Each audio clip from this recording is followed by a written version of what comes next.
Supercars used to be temperamental machines, spending as much time at the shop as they did on the road, and even then it was only on warm and sunny days. But that's just not the case anymore.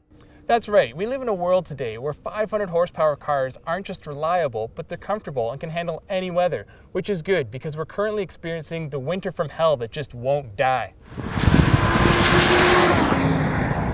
While we planned a wicked super sports car comparison for you today, the truth is the conditions are just too wet and sloppy. We've actually got a snowbank down the front straight, which makes it a good thing that both these cars are actually still on winter tires. So we have an Audi R8 V10 and a Porsche 911 Turbo and a messy track. Time to have some fun.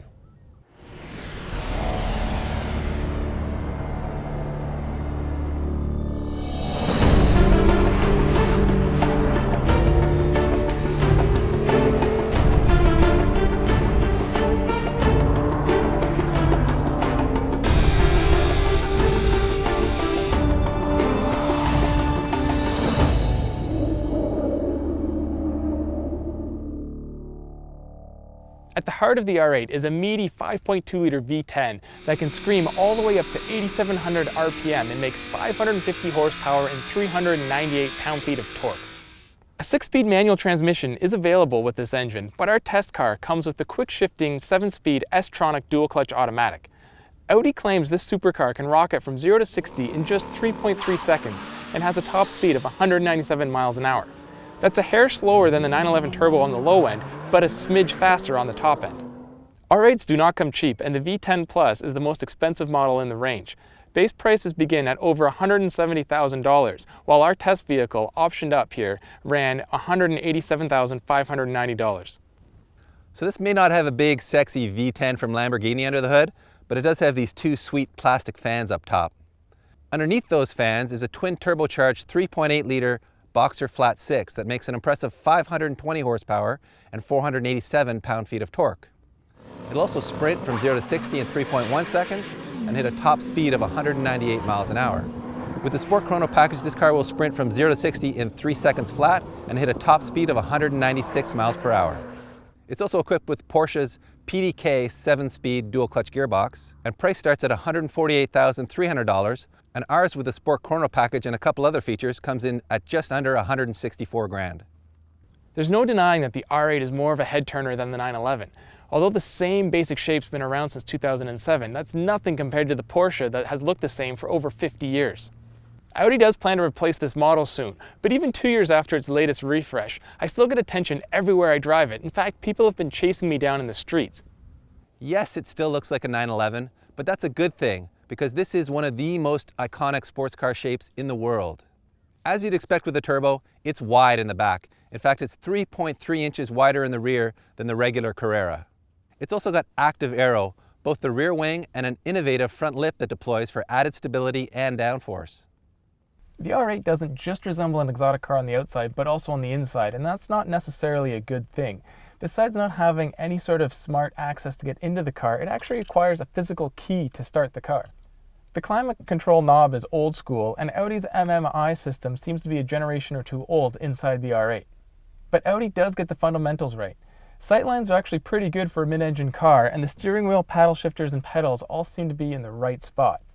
As well as a generous amount of headroom above the seats thanks to this bubble that allows a helmet to be used while driving. And while we're talking about exotic cars, Audi has also got the pricing right when it comes to options. The automatic transmission, that's over $9,000. To get the quilted seats and roof, that's over $6,000. Here we are in the 911 Turbo, which is actually very familiar to me because I've been in a base Carrera before, and this is pretty much the same interior. We do have some turbo badging here on the shifter, as well as 2 spots on the gauge cluster. We've also got the Sport Chrono clock, but other than that, it's really pretty standard 911 fare in here.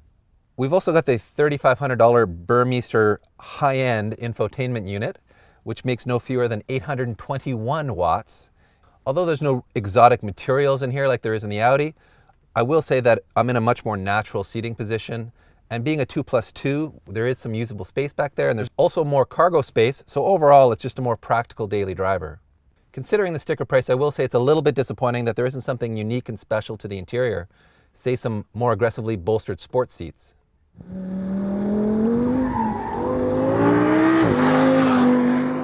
Unlike the 911 Turbo, the V10 Plus comes with a non-adjustable suspension. That means the Audi is stuck in hardcore mode at all times. Now on a racetrack like this, it's phenomenal, but on twisting backcountry roads, it's quite punishing and can be jittery at times. That said, if you find a nice, flat, smooth piece of tarmac, it is worth the harsh ride. And it's not just the suspension that can't be adjusted. The Porsche has all sorts of different buttons to customize exactly how you want the car to behave. The V10 Plus has regular or sport. Now, when you do push sport, it does transform the car. Throttle response becomes much quicker, and the 7-speed dual-clutch transmission reacts very, very fast. The steering feel and responses of the R8 are quite good, as should be expected from a supercar. However, they're not quite as good as the 911 Turbos. That car seems to be a little more precise at turn-in and has a little more bite. I'm fighting for traction out here a lot more than Dave is in the 911 Turbo, and it's not just the front end but the rear end as well. And you can't say it's the winter tires because both cars are driving on the exact same tire. But the one area that the Audi definitely beats the Porsche is engine sound. Yeah, the 3.8 boxer turbo sounds good, but nothing compares to this 5.2 liter V10.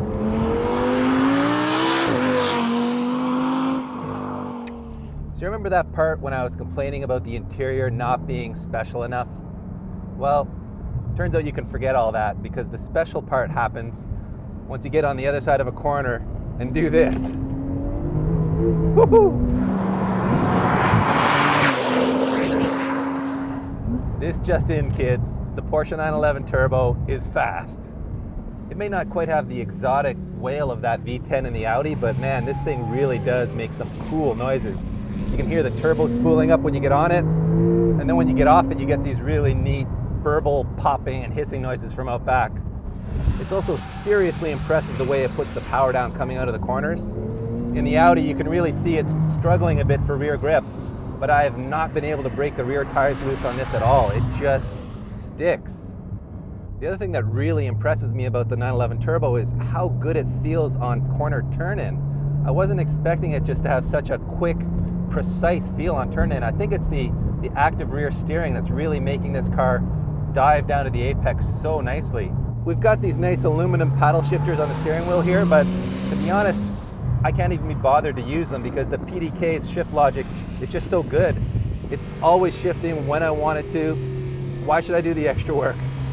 I'm also really impressed with these winter tires. I'm having a hard time imagining how much more grip it would have on the standard summer tires, because right now this Porsche is just making a ton of grip. It's possible some of that mid-corner push that I'm feeling is a function of the winter tires on the front being overheated a bit. I'm actually seeing some tire temperatures here on the display in front of me, and interestingly enough, it's actually the rear tires that are getting hotter than the fronts. So this car is making really good use of all 4 contact patches.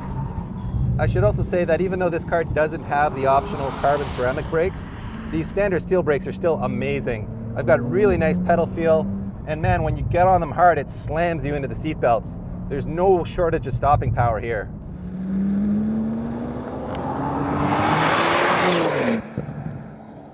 So there's no real big surprises here. Both these cars are phenomenal. They are fast, they look good, and they handle these less than ideal conditions without issue, but they aren't exactly the same. But for me, it was the 911 Turbo that really won me over with its amazing turn-in precision and its great grip and balance coming out of the corners. The way it puts the power down, both coming out of the corners and in a straight line, is just amazing. It's clearly the faster car of the two, so even though we didn't take any lap times, it's really clear to me that the 911 is the faster of the two cars. And I agree, Dave, the 911 is the easier car to drive. The R8's a lot more tricky towards its limits. And as we said earlier, these cars are on the exact same tires, and it really exposes the chassis balance and tuning of the two vehicles. However, the R8 has this more exotic look, and you just feel more special driving that car. So I guess it comes down to what's more important to you, turning laps or turning heads?